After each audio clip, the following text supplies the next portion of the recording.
Hello everyone, this is ex-Bethelite here, and I wanted to talk a little bit more about the Keego Harbor murder-suicide. And it's very difficult to gauge what a person is capable of doing when their understanding of what is right, what is wrong, what actions are drastic but in their mind beneficial. When all those things are mixed up,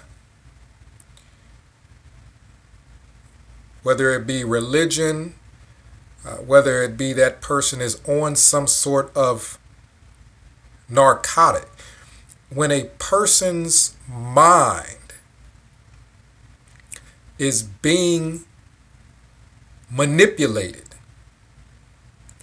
it is very difficult to then judge that person's actions. I know a lot of us in the United States see the things going on in other parts of the world, and we think, well, these people are crazy. We hear about suicide bombings. We hear about people gassing large groups of people. We hear about things going on around the world, and we're removed from that environment, so it makes it difficult for us to gauge what was that person thinking when they went and did that.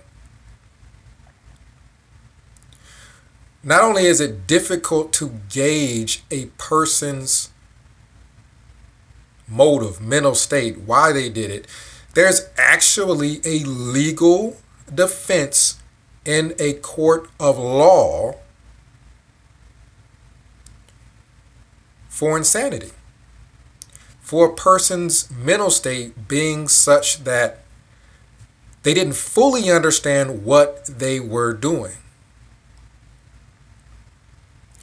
I would like for us to consider that when we talk about what the mother did, taking the life of her family and of herself. No one is going to condone it. No one is going to say murder is wrong or murder is not wrong. We all know that murder is wrong. We all know that we shouldn't commit suicide.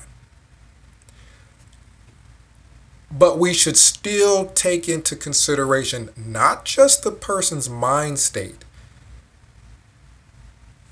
when they did that act, but who was influencing them. What was the influence that may have had something to do with that action? Let's look at the whole picture. I know people who are not Jehovah's Witnesses were not raised Jehovah's Witnesses. They don't understand. We all know. We all get it. All of us who are former Jehovah's Witnesses have oftentimes had to explain to our family who are or were not in the religion why we didn't talk to them that much. They don't understand that. They've had birthdays and Christmas and all kinds of holidays and all kinds of events, and we weren't there. We're members of the family, but we weren't there. They don't understand that. We have to explain. Our mindset when we were not there for those events was not to be harmful. It was not to show a lack of love or concern, but we were influenced to believe that something as innocent as a birthday party was wrong. That's why we didn't show up. That's the motive behind that act. Those things have to be explained because the public at large is going to hear about a murder, suicide, and they're just going to think that she was out of her mind, but they're not going to understand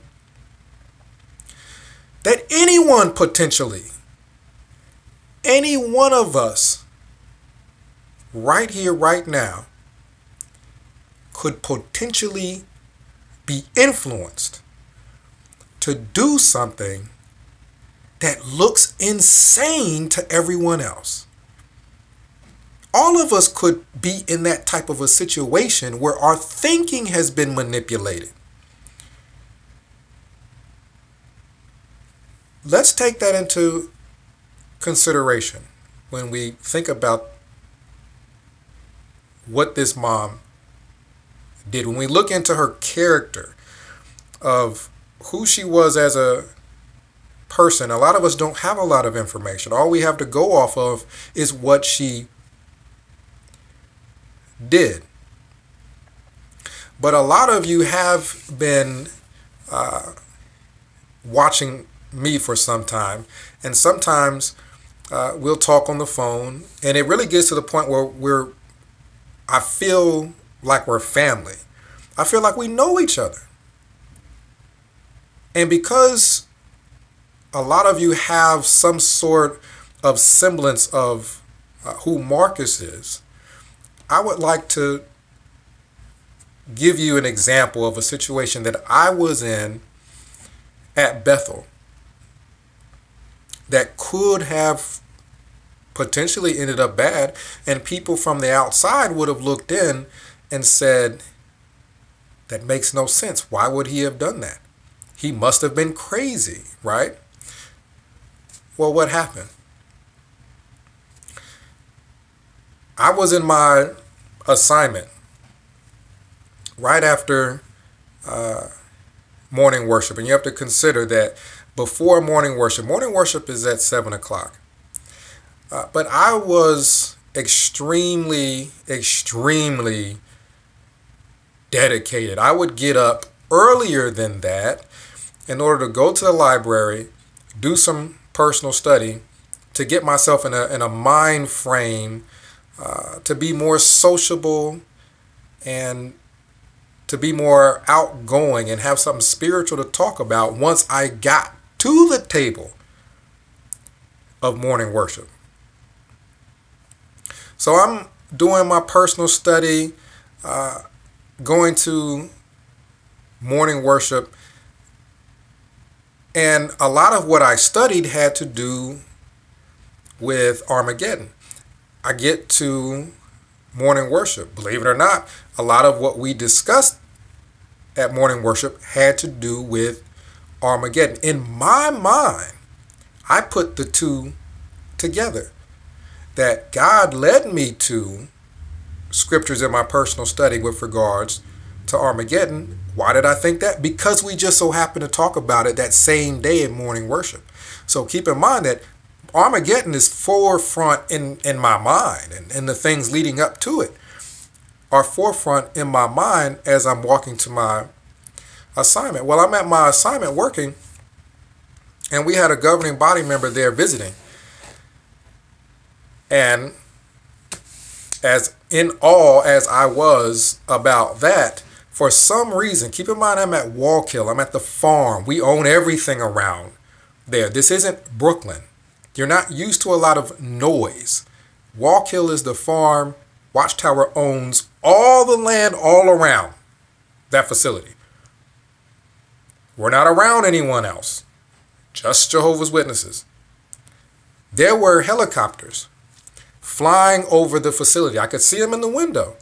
And it was more than just one. It'd be a helicopter flying over, and then there'd be another one. Then there's another one. I'm thinking, what's going on? Mentally, I go right back to Armageddon. I start thinking about the Great Tribulation. And these are things that are really, for all of us that were born in the religion, ingrained from childhood. Thoughts start coming to your mind with regards to what we were taught. You remember the Revelation book? The Revelation book, for anyone that wasn't around then or isn't as familiar with that publication, was really Watchtower's interpretation of the Bible book of Revelation. And in that book, there were pictures that would have been burned in the mind of most people studying it, especially youth. There were locusts, pictures of locusts in this publication with human heads and crowns coming down to the earth. There were pictures of wild beasts with multiple heads and horns coming out of the ocean. There was a picture of a dragon, a great seven-headed dragon. And these things were taught to us as actual Bible prophecy.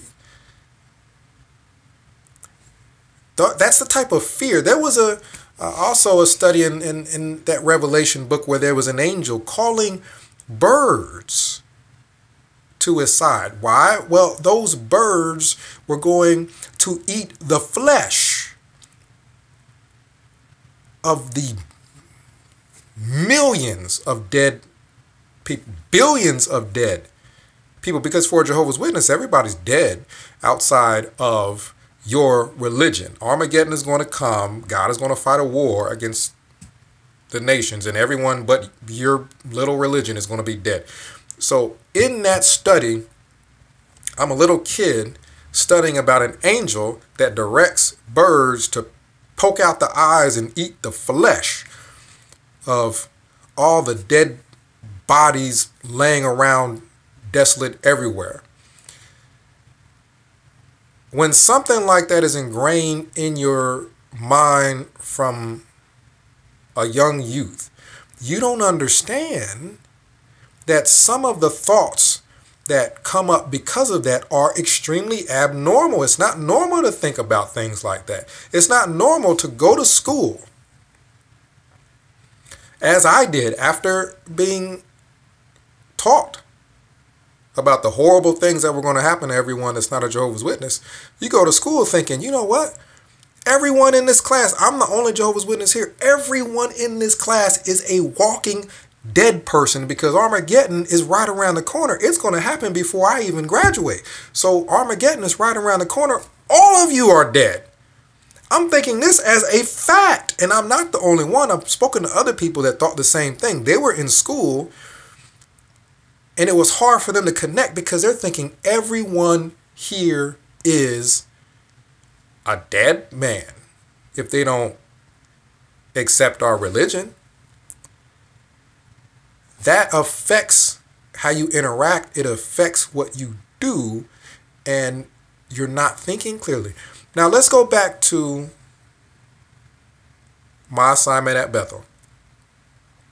Helicopters are flying over Wallkill, and it could have been anything.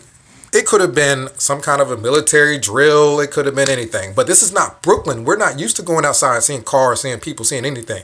So you got these helicopters flying around. And one of the guys in my assignment, we start talking about what would happen if they're scoping out the landscape of Wallkill, if they're thinking about a takeover. Because we're thinking if they do turn on religion, this could happen fairly quickly. We don't know when Watchtower will be turned on. We just know that the other religions will be turned on first. They could wipe them out quickly and be scoping out Wallkill and Brooklyn and Patterson. Obviously now they have Warwick, but it wasn't there back then. They could be examining where to attack. So our mental state was one where we are having a discussion, and other guys came in and joined in, and we were literally trying to have this discussion away from the sisters because we didn't want to frighten them. And what we were talking about would have sounded crazy to anybody else. But we were influenced. We're influenced by what we were taught from birth. We talked about what we would do if military personnel started to show up. If the FBI started to kick in the door.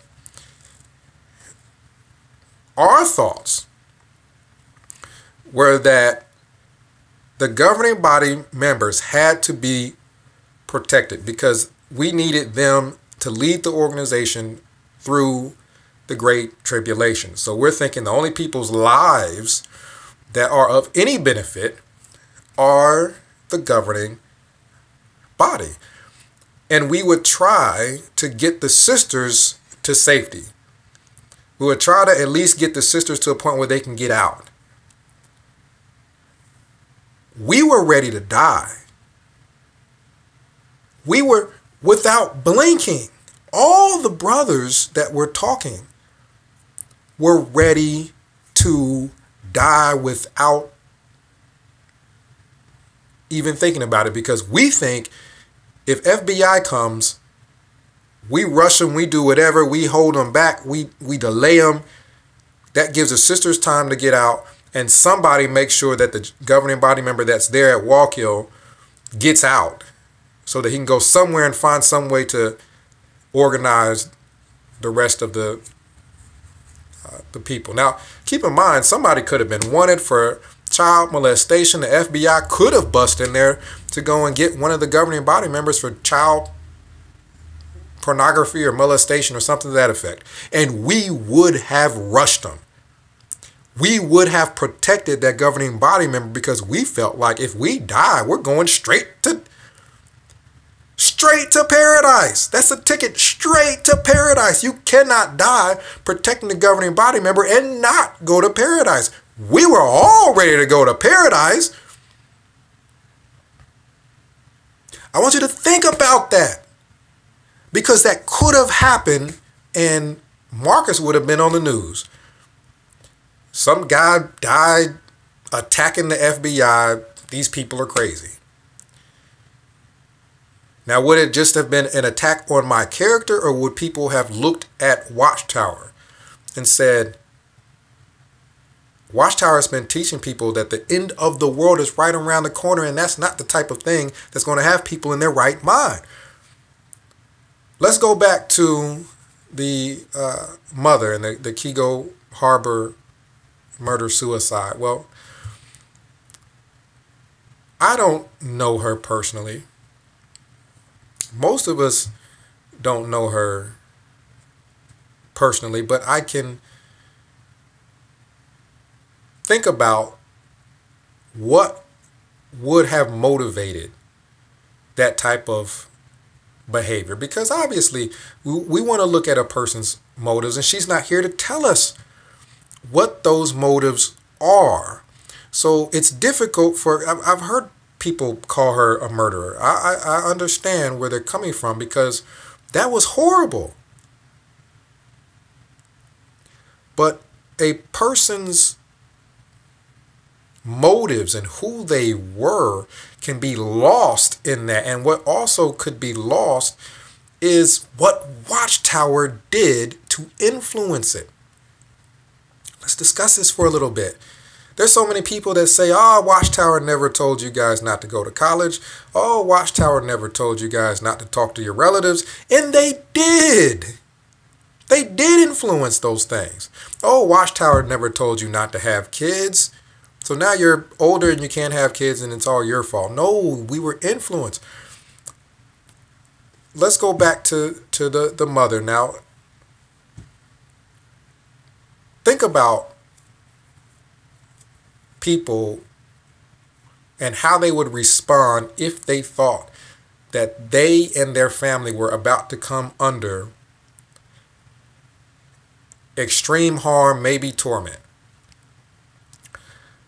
The Great Tribulation is described as something worse than has ever taken place in the history of mankind, and worse than anything that will ever happen in the future of mankind.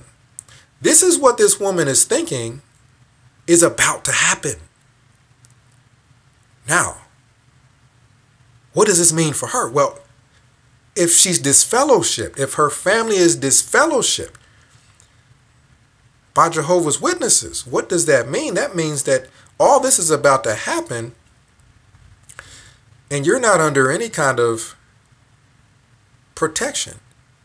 Not only are these things going through your mind, but as a Jehovah's Witness, you're taught to stay away from people outside of the religion. So there's nobody there to reinforce rational thinking. You don't talk to anybody but Jehovah's Witnesses.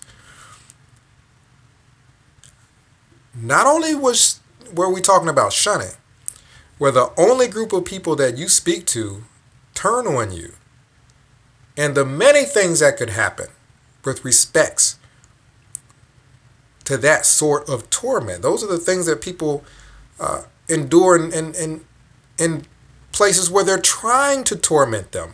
They put them in solitary confinement. They separate them from people that they care about. They do these things intentionally to torment them. That is a form of psychological warfare. This is what this family is going through. They're going through psychological warfare, the shunning, that your own family won't speak to you. Your friends won't speak to you. You're afraid to talk to anybody outside the organization many times. Extreme isolation.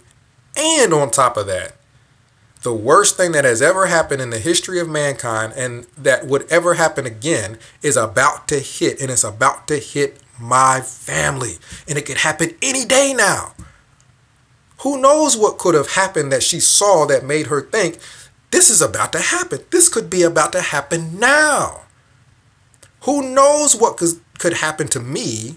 Who knows what could happen to my family? I remember back in the day thinking about the Great Tribulation and thinking that we would be beaten and tortured and starved to death. And the only comfort you have is thinking that, well, if you're a member of the organization, there's going to be some kind of direction, some kind of guidance to get you through the Great Tribulation. To get you through an event. Think of any event that you can think of that's been horrible, that's ever happened. We were taught that Great Tribulation will be worse. This is what she's thinking. More than likely, this is what she's thinking is about to happen. Something worse than she's ever seen before is about to happen to her and her family. And if they're shunned, they're not getting any direction from the organization. They're not getting any comfort from their family. So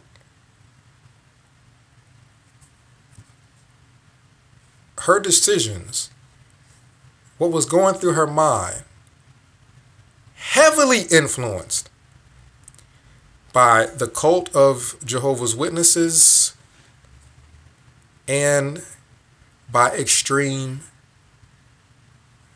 isolation and cruel treatment. Let's not forget that when we, in our minds, judge what she did, what she didn't do. I feel horrible for that family. I feel horrible for her. They should all still be here.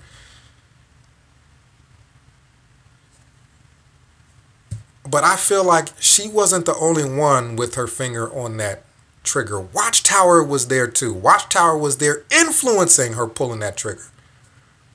She wouldn't have done it otherwise. Watchtower was there also. So let's judge them. Let's look at both of them.